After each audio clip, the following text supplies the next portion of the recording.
welcome back to my channel. It is Movie Review Monday, which I'm excited about. We're going to talk about a few films I'm going to give my opinion and reviews on.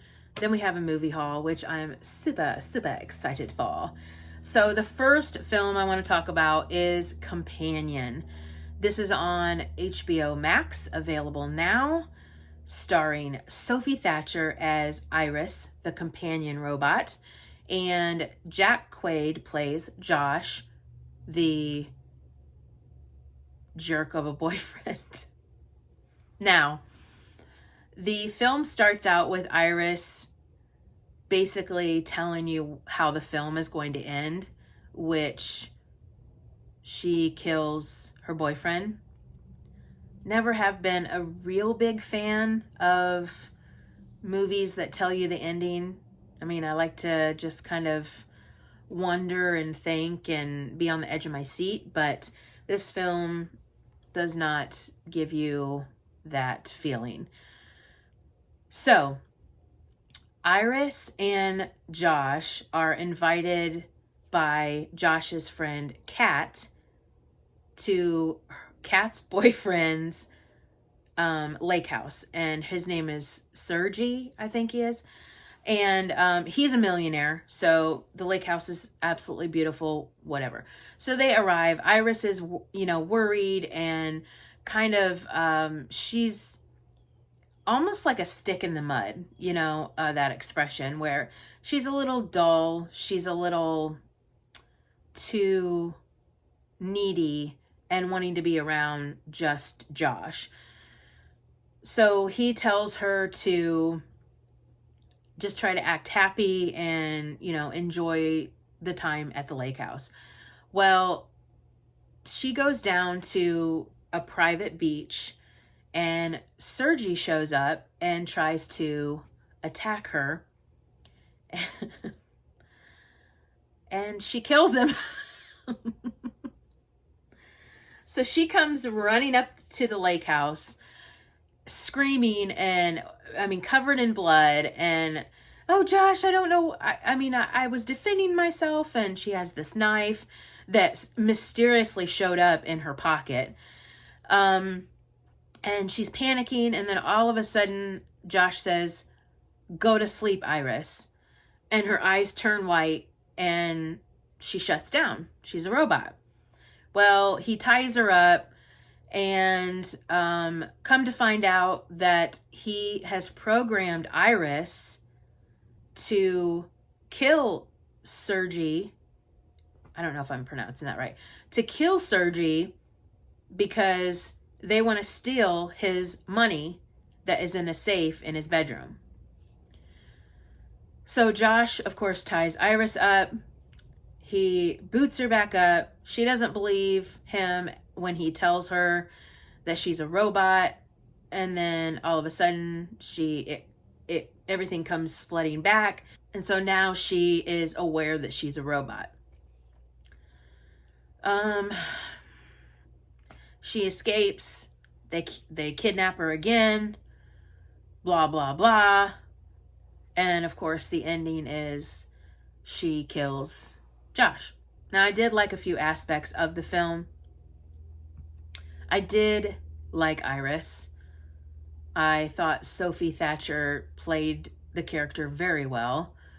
And I think she saved the film for me, why I wanted to continue watching it. So that's a good thing. But I'm only giving this 1 out of 5 stars. There were different scenarios in the film that I was like, oh, this is going to happen. And it happened. It was very predictable. I definitely would not watch it again. It was just disappointing. So the next film we're going to talk about is Last Seen Alive. Now, this film came out in 2022, starring Gerard Butler, which I really like him. I had never seen this film. Actually, had never heard of it until I saw it come up on my feed on Netflix. So this is available on Netflix. And this is about a couple that is driving to the wife's parents' house because they're having a hard time She's thinking about divorcing him. She's not happy, your typical estranged married couple. Well, they're almost out of gas, of course. So they pull into a gas station. She says she's going to go in and get a bottle of water, and he's filling up the car. She goes into the gas station, goes into the bathroom, and comes out, gets the water, comes out of the gas station, and there is a man that you don't hear what he's saying, but he grabs her attention and she walks over to him. There's a semi that comes into your camera view that blocks what is happening. So Gerard Butler's character, Will, is taking a phone call. He doesn't see what's happening, gets off the phone, waits, and he's waiting for a while. His wife does not appear. He goes in the gas station, asks the gas station attendant if he's seen his wife. No, I haven't. So all in all, his wife just up and vanishes. He panics, goes to her parents' house, thinking maybe she got a ride with somebody or walked there. He doesn't know. She's not there. He goes back to the gas station, calls the cops. And in this film, it seems like the cops are just lackadaisical. They really, maybe she ran off. Maybe she, found a friend, or, it's very, so basically he takes finding his wife, he takes the law into his own hands, and I'm not going to tell you anything else. I enjoyed this film. The acting wasn't the best. I'm going to give this 3.5 stars out of 5, just because of the acting could have been a tad bit better, but the summary, the story was there. So this film, Last Seen Alive, reminds me just of the beginning of one of my favorite thriller films, and that is The Vanishing. This came out in 1993, a year before I started high school, and it has stuck with me throughout my life. It has made me look at everything around me, be very aware when I'm at gas stations, especially. This film, The Vanishing, stars Sandra Bullock, Kiefer Sutherland, and Jeff Bridges. A very wonderful cast. Diane is played by Sandra Bullock, Jeff is played by Kiefer Sutherland, and Barney is played by Jeff Bridges. The film starts with Jeff and Diane getting into an argument while they're driving on vacation. Eventually they make up. They pull into a gas station. Jeff is filling up his car. Diane goes in to get some drinks. She's looking at the beverages. Then enters Barney. They have a conversation. She compliments his bracelet and says that, man, my boyfriend would love one of those. Barney says, well, I have more out in the car. You can purchase one. I'll give you a good deal. I think that's what he says. She hesitates, but unfortunately, she follows him. She vanishes. Jeff waits for her, starts to panic, goes in the gas station looking around, comes out, yells her name. She's nowhere to be found. 3 years later, he is still obsessed and dedicated to trying to find out what happened to Diane, where she is. That is devotion, folks. That is devotion.